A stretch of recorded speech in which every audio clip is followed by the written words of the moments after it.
They told you that you're free, that you make your own choices, that your thoughts are yours. But what if that's the biggest lie of all? What if your mind is trapped in an illusion so deep that you don't even see the walls? Every struggle, every failure, every time you chase happiness, only to end up empty-handed. It's not random. It's part of the design. Your mind runs on autopilot, reacting instead of creating, living in loops instead of breaking free. And here's the worst part. You think this is normal. You think this is life, but it's not. There's a way out, but it requires something most people never do, questioning everything. The School for Gods reveals the hidden structure of reality and why your perception is the prison. The moment you see the illusion, it loses its grip. And once that happens, life stops controlling you. You control it. But the real question is, are you ready to wake up, or will you keep sleepwalking through someone else's script? 1. The prison of the mind. Most people wake up every day thinking they have control over their lives, but in reality, they're just running the same mental programs on repeat. The mind is like a broken record, replaying past fears, habits, and beliefs while convincing you that you're making progress. This is the illusion, thinking that changing jobs, relationships, or locations will bring freedom when deep down, the same patterns follow you. Diana exposes this deception, showing that your reality is nothing more than a mirror reflecting your internal world. Until you shift what's inside, life will keep playing out like a rerun. Ever notice how the same problems seem to resurface no matter what you do? That's not bad luck. It's the mind keeping you in familiar cycle. A man who constantly struggles with money might think he just needs a better job. But if his subconscious is wired for scarcity, he'll find a way to sabotage every financial opportunity. The real prison isn't the lack of money, it's the belief system that keeps him stuck. Diana teaches that true change only happens when you stop fighting the symptoms and start rewiring the cause, your own perception. The biggest trick the mind plays is making you believe freedom exists somewhere out there. And that's why people chase distractions, thinking the next achievement, relationship, or material success will bring fulfillment. But look around. How many people actually find lasting happiness that way? The illusion keeps them running, never realizing they're trapped in an internal game. Diana makes it clear, reality bends to your mind, not the other way around. If you don't change your thinking, no external change will ever be enough. So how do you escape? First, by seeing the game for what it is. Pay attention to your repeating thoughts, reactions, and emotions. Those are the bars of your mental prison. When something triggers you, stop and ask, is this real, or is this just a program? The more you observe your own patterns, the weaker the illusion becomes. Awareness is the first crack in the walls of the maze, but the question is, are you really the one making decisions, or is something else pulling the strings? 2. The illusion of free will. Most people are convinced they're in control of their lives, but if you break it down, how many of your choices are truly yours? The way you react, the opinions you hold, even the way you think, all shaped by past experiences, society, and unconscious programming. You think you're making independent decisions, but the mind is just running on autopilot, repeating learned behaviors. Diana exposes this illusion, showing that until you wake up, you're not really choosing, you're just following a script that was written long before you even questioned it. Imagine someone trying to break a bad habit. Let's say he wants to stop procrastinating. He wakes up motivated, sets goals, and promises himself today will be different. Yet by the afternoon, he's back to scrolling social media, telling himself he'll start tomorrow. Sound familiar? That's because the mechanical mind operates like a machine, running the same sequence of thoughts and actions. Free will isn't about deciding what to do in the moment. It's about rewiring the patterns that make decisions for you.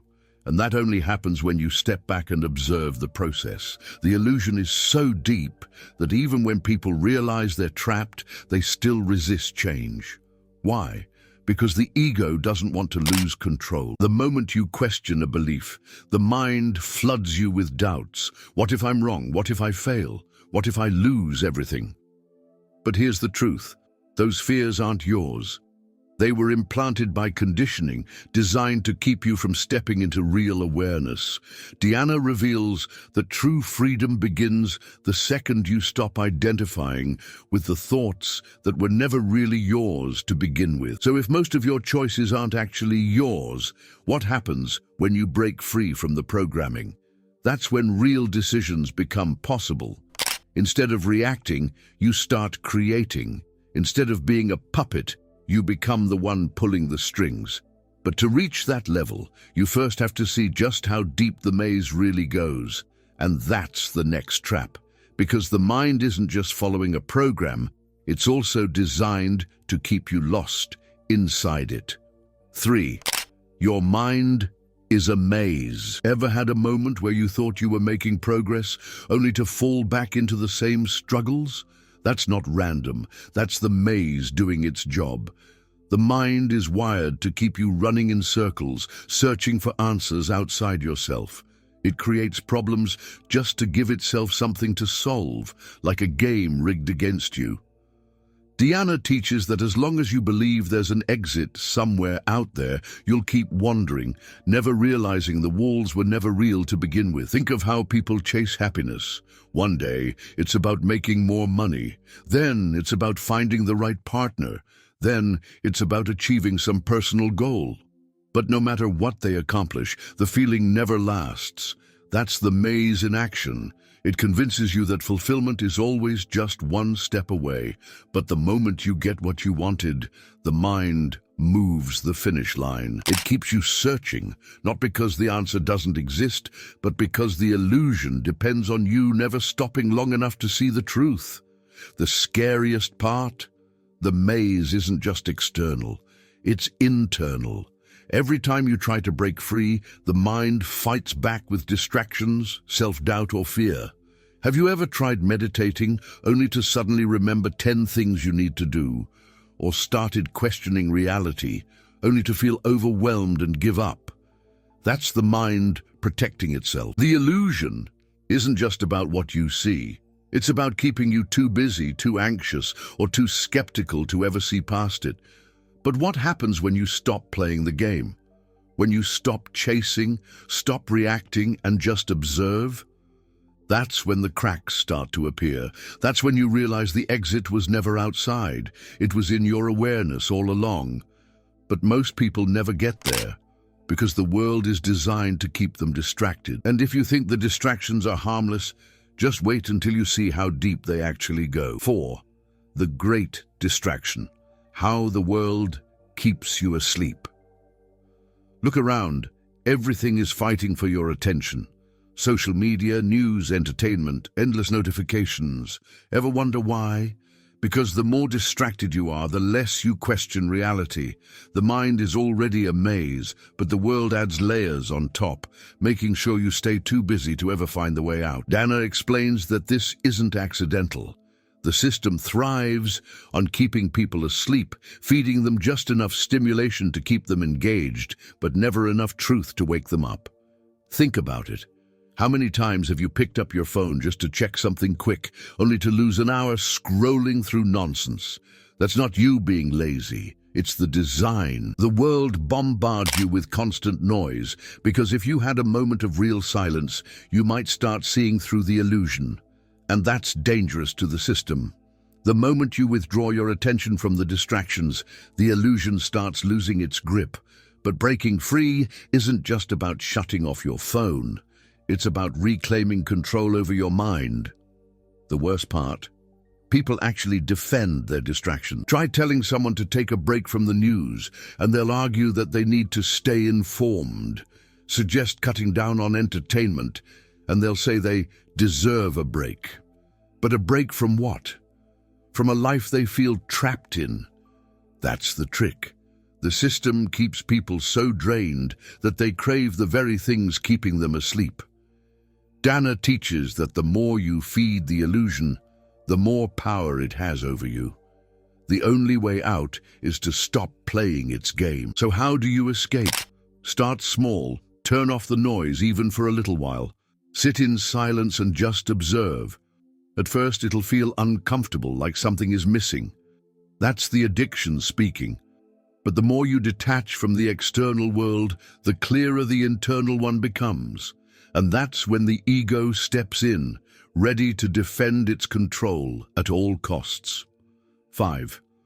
The ego's defense mechanism.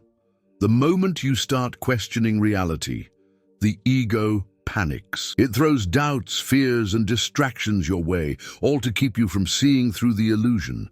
Why? Because the ego's survival depends on your belief in the false self. If you realize you're not your thoughts, emotions, or past, the ego loses its power. Deanna explains that this is why most people sabotage their own awakening.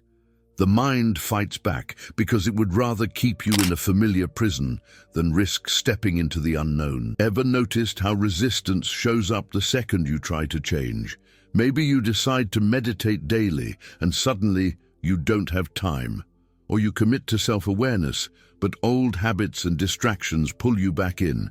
That's not random. That's the ego protecting itself. It would rather keep you in a cycle of suffering than allow transformation. Think of someone who stays in a toxic relationship because at least it's familiar. That's the same mechanism at work. The ego clings to what it knows, even if it's painful. The mind plays dirty. It convinces you that spiritual awakening is too hard, that you don't need it, or worse, that you already know enough. It uses logic, emotion, and even spiritual ideas to keep you stuck. Ever heard someone say, "I've read all the books, but my life hasn't changed"? That's because knowledge isn't the key. Awareness is. Deanna teaches that true awakening isn't about learning new information. It's about unlearning the illusion, and the ego will fight that process every step of the way. So what's the solution? Stop believing the resistance. Observe it, but don't let it control you. When fear, doubt, or excuses arise, recognize them for what they are, defense mechanisms of the illusion. The moment you see through them, their power weakens. But the final and greatest trick of the illusion isn't just resistance. It's making you believe that staying trapped is actually the safer option. 6. The fear of letting go. Letting go should be easy, right? Just drop the old patterns and step into freedom. But when the moment comes, fear takes over.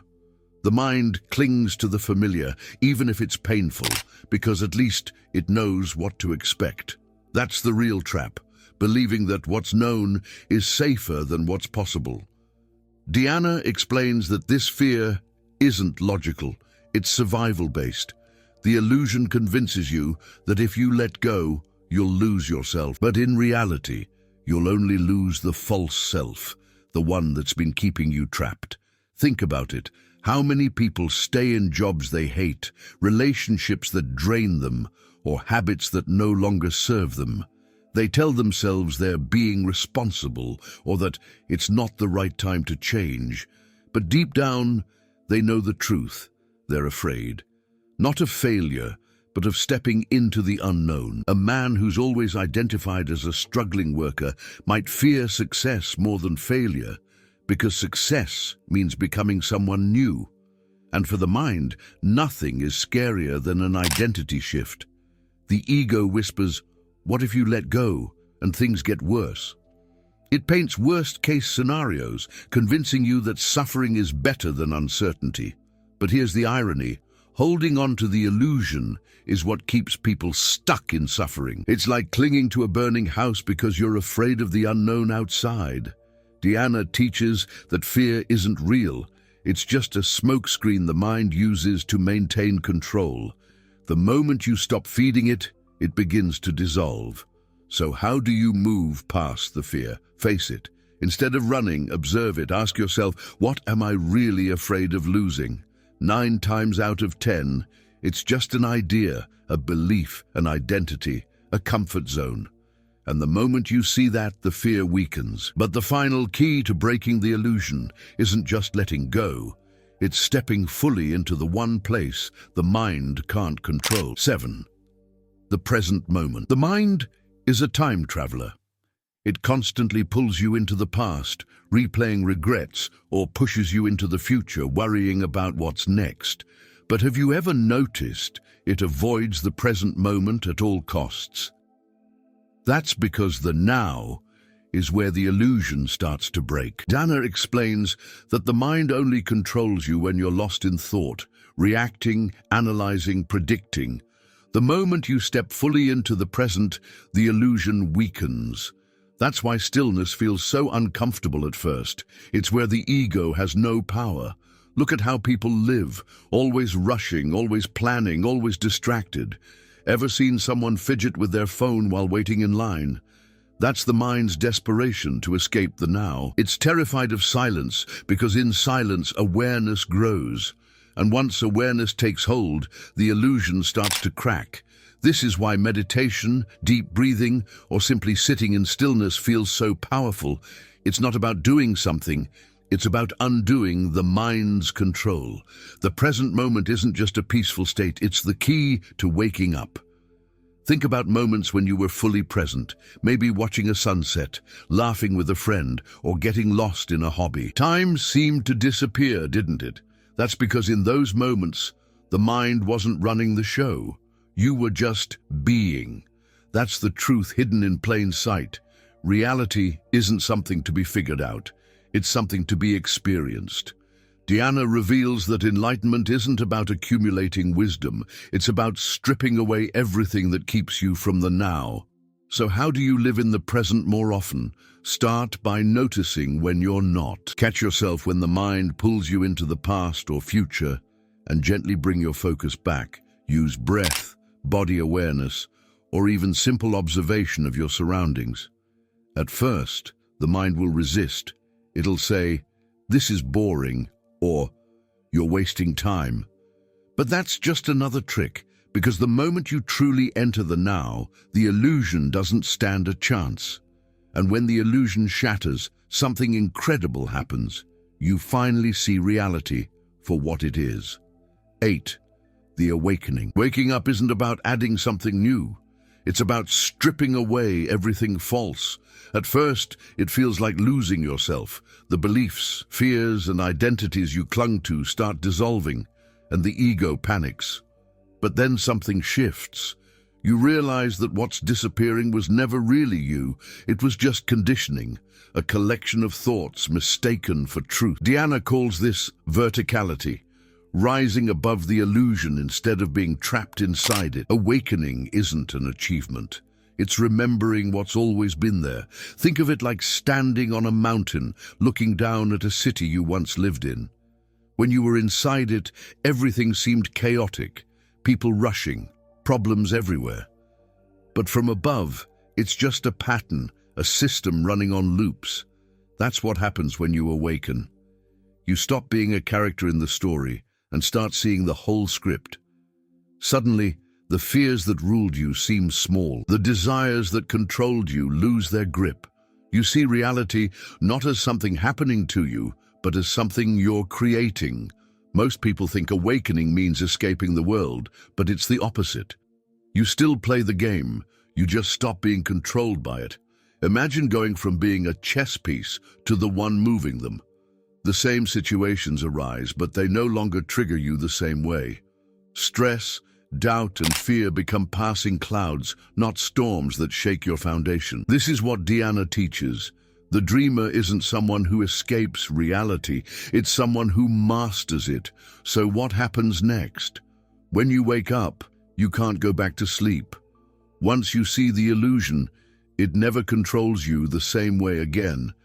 But awakening isn't the end, it's the beginning, because now that you're free, the real question is, what will you create? 9. Living beyond the illusion.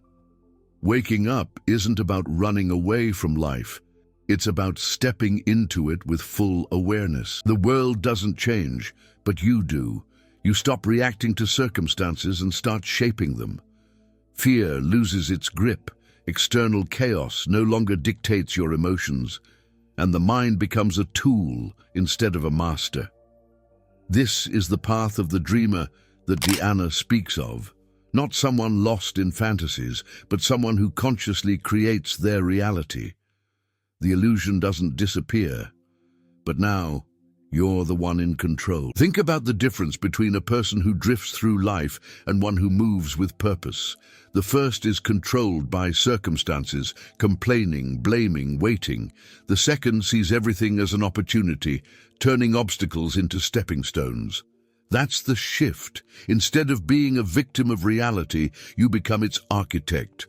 Imagine having the ability to choose peace no matter what happens, to move through life with clarity and intention. That's not luck or privilege, it's awareness. The old patterns may try to pull you back, but now you see them for what they are, just echoes of the past. When fear arises, you recognize it as an illusion. When doubt creeps in, you don't fight it. You observe it until it fades. Life doesn't stop testing you, but now you pass the tests instead of repeating them. And the best part?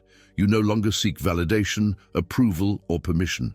You realize that the only authority over your life is you. So where do you go from here? You keep walking. Awakening isn't a one-time event. It's a way of living. Every moment you choose. Awareness or unconsciousness, creation or reaction, freedom or illusion. And once you've tasted real freedom, why would you ever settle for less? If you want to elevate your vibrations and manifest with more ease, I have prepared something special for you. Click the link in the first pinned comment and join us in the journey of awakening your inner mage.